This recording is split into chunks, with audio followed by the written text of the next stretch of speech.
takut mengusut kasus pagar laut karena petinggi Polri sudah disuap oleh Aguan dan Antoni Salim. Takbir! Allah Akbar. Jadi jangan hanya berani sama motor dan mohon, yang cembre diciduk, yang gede nggak berani.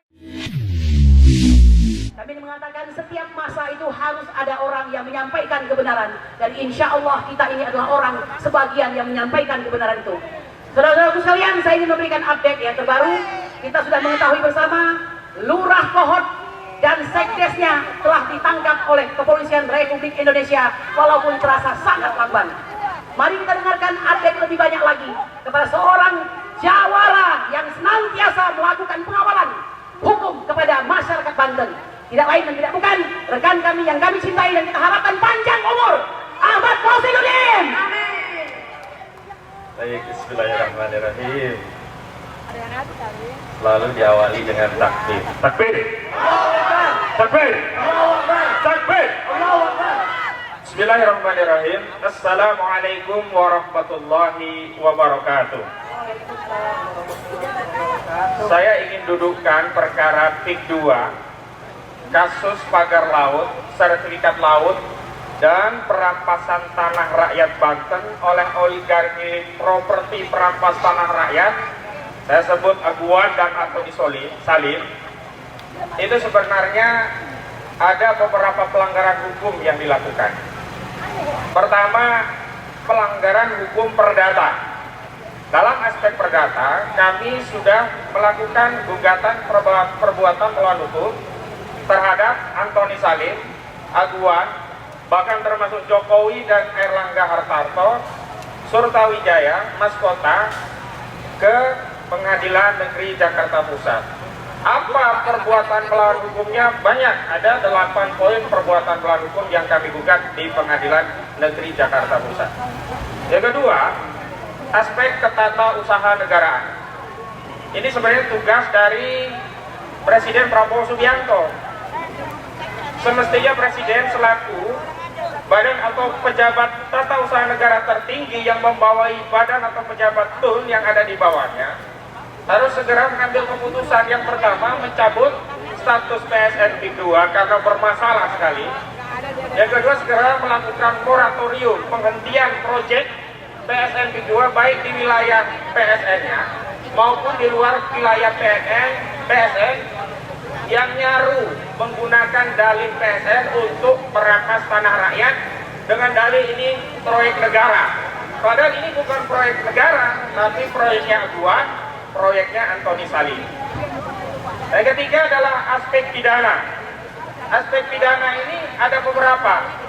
Pertama, tipidum, tindak pidana umum. Yang kedua, tipidsus, tindak pidana khusus. Saya awali dari tindak pidana umum.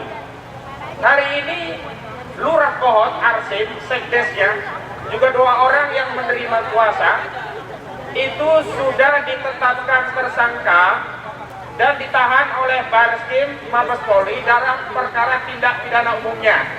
Apa tindak pidana umumnya?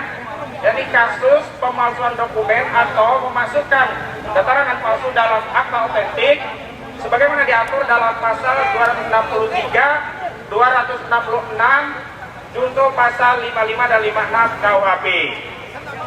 Tapi kita mau bicara bukan hanya sertifikat laut, tapi juga ada kejahatan pagar laut. Sampai hari ini polisi masih takut untuk nangkap yang bikin pagar laut. Yang bikin sertifikat laut sudah ditangkap oleh polisi. Yang bikin pagar laut ya 30,16 km sampai hari ini tidak pernah disenggol oleh polisi. Padahal sudah masuk data ke Bareskrim Mabes Polri, laporan dari LBH Muhammadiyah, nama-nama Mandor Mehmet, pelaksana proyek pagar laut, atau yang kedua Encun alias Gojali yang mendanai pagar laut, yang ketiga Ali Hanafiah Wijaya, monster mafia tanah terkenal sekali ini, yang memang banyak jenderal-jenderal baik di TNI Polri dikendalikan oleh makhluk satu ini. Jangan-jangan polisi takut mengusut kasus pagar laut karena petinggi Polri sudah disuap oleh Aguan dan Antoni Salim. Takbir! Allah Akbar. Jadi jangan hanya berani sama lurah Kohot, kades Kohot, yang cembre diciduk, yang gede nggak berani. Harusnya kalau konstruksi hukumnya, sertifikat laut yang ada di dasar laut saja sudah diungkap, pagar laut yang ngejogrok yang 30,16 km yang sudah mengorbankan TNI AL untuk mencabutnya, kok nggak ada satupun yang ditersangkakan, Pak Polisi? Takut apa takut, Pak Polisi? Takut atau takut, Pak Polisi? Kalau takut saya ajak, yuk kita berani. Kenapa? Karena republik ini, Pak Polisi, negara ini hakikatnya bukan diwariskan oleh bapak pendiri bangsa kita, tapi kita mendapat amanah dari generasi setelahnya, anak cucu kita, agar apa? Ada negara yang namanya NKRI sampai kepada generasi anak cucu kita. Jangan sampai hari ini NKRI sampai ke anak cucu kita sudah menjadi NKRA, Negara Kesatuan Republik Aguan, Negara Kesatuan Republik Antoni Salim. Kenapa? Karena kedaulatan tanah laut kita sudah dikendalikan oleh oligarki Aguan dan Antoni Salim. Takbir! Jadi saya ajak Pak Polisi berani untuk memperjuangkan kedaulatan negara kita dan masa depan anak cucu kita, yang di sana ada putra-putra kita yang kelak akan menjadi polisi. Takbir! Ada putra-putra kita yang kelak akan menjadi tentara. Takbir! Ada putra-putra kita yang kelak akan menjadi pejabat-pejabat. Takbir!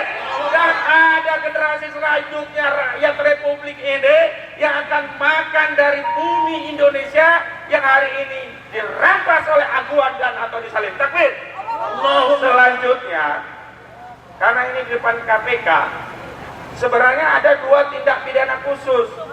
Satu, tindak pidana lingkungan terkait pagar laut. Pagar laut itu harusnya bisa disidik dengan pasal 98 Undang-Undang Nomor 32 Tahun 2009. Ancaman pidananya minimum 3 tahun, maksimum 10 tahun. Dendanya minimum 3 miliar sampai maksimum 10 miliar. Ini sanksinya kumulatif. Bukan hanya pidana penjara, tapi penjara dan denda 3 tahun sampai 10 tahun, 3 miliar sampai 10 miliar. Kenapa KKP hanya ngurusin denda 18 juta per kilometer? Kemana KKP? Dan sampai hari ini denda 18 juta itu belum pernah dibayar karena KKP, polisi sampai hari ini belum menemukan siapa pemagar laut. Padahal di Kabupaten Tangerang yang ramainya belakangan, pemagarnya udah ketahuan, dihukum untuk nyabut sendiri. Lah di Tangerang kok nggak ketahuan? Kok harus TNI AL yang nyabut? Ini negara apakah sudah kalah dengan Aguan dan Antoni Salim? Takbir! Allah. Tindak pidana khusus yang kedua adalah tindak pidana korupsi.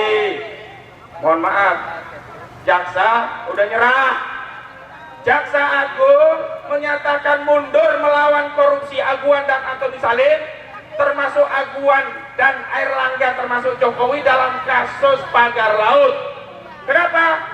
Katanya kejaksaan sudah punya moratorium dengan KPK dan Polri. Kalau ada perkara yang beririsan, mereka mundur dan menyerahkan kepada Bareskrim. Pertanyaannya, yang ditangani Bareskrim itu oleh Direktur Tindak Pidana Umum, enggak ngaruh dengan tindak pidana khusus. Semestinya Bareskrim ya menindaklanjuti 263, 266 pasal 5556 KUHP jalan. Kejaksaan Agung tetap jalan dengan pasal tipikor. Oh, dalilnya kan kalau nanti ada suap gratifikasi bisa melalui pengembangan tindak pidana umum. Enggak benar juga. Kenapa?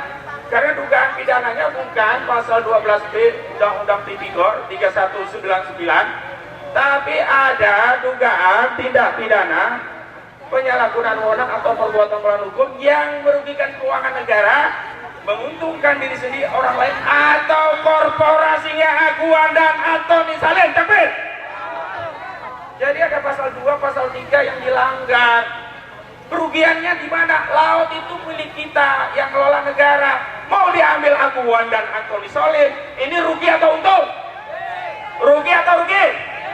Siapa yang bisa mendefinisikan laut kita diambil korporasi itu sebagai keuntungan negara?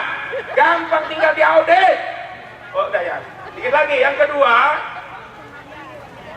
yang ketiga, tipikornya itu bisa pada penyalahgunaan wewenang apa? Jokowi menyalahgunakan menerbitkan PSN yang menyebabkan hutan negara 1.500 hektar dikasih cuma-cuma kepada Aguan. Kurang ajar. Jokowi kurang ajar, korupsi, menyalahgunakan wewenang. Tangkap. Kita rugi 1.500 hektar hutan yang dikuasai negara, hutan lindung mau dirubah menjadi hutan untuk kebutuhan proyeknya PIK 2 milik Aguan. Rugi apa rugi nih? Jadi sekali lagi kalau Kejagung udah mundur, saya harapkan KPK berani jujur, itu hebat. Dari mana berani jujur itu?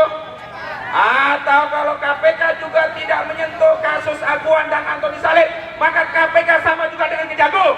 KPK di bawah kendali Jokowi, KPK di bawah kendali oligarki, KPK di bawah kendali oligarki Aguan dan Antoni Salim. Takbir. Terakhir, kita harusnya punya negara yang bisa memikirkan nasib kita. Representasi negara adalah presiden. Tapi saat kita teriak, ya adele Jokowi, tangkap Jokowi, kepala negara wakil kita representasi rakyat mengatakan apa? Dasmu, dasmu. Hidup Pak Jokowi, hidup Pak Jokowi. Apa artinya? Kita sekarang yakin tidak bisa berharap pada negara. Karena itu saya himbau seluruh rakyat untuk bersatu melawan kezaliman Aguan dan Antoni Salim. Takbir. Seluruh rakyat bersatu melawan kezaliman Jokowi dan Erlangga Hartarto. Takbir. Seluruh rakyat bersatu untuk menggulung kezaliman demi menyelamatkan Indonesia dan generasi kita selanjutnya. Takbir. Wassalamualaikum warahmatullahi wabarakatuh. Ya, sedikit. Terima kasih.